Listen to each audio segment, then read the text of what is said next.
Hi, my name is Jennifer Montgomery. I go by Jen. I am a counselor at Pleasantly Middle School, so I get to work with 7th and 8th graders all the time. And I know a lot of people think that's kind of crazy, but I absolutely love it.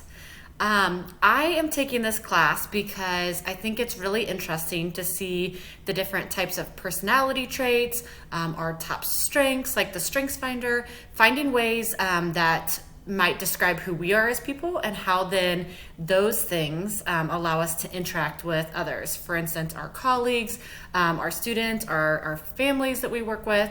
And so I find it very interesting to gain more knowledge about it.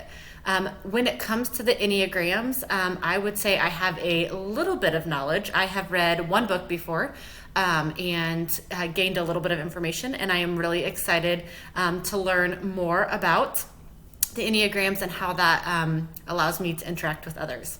One of my favorite things about summer is being able to enjoy my lake. I live at a lake house and just be outside in the sun, be outdoors and with the adventures, and not having to set an alarm or put on makeup every day. So I'm looking forward to the class. I hope you all are having a good summer, and I'm excited to get to meet you guys through the posts. Have a good day.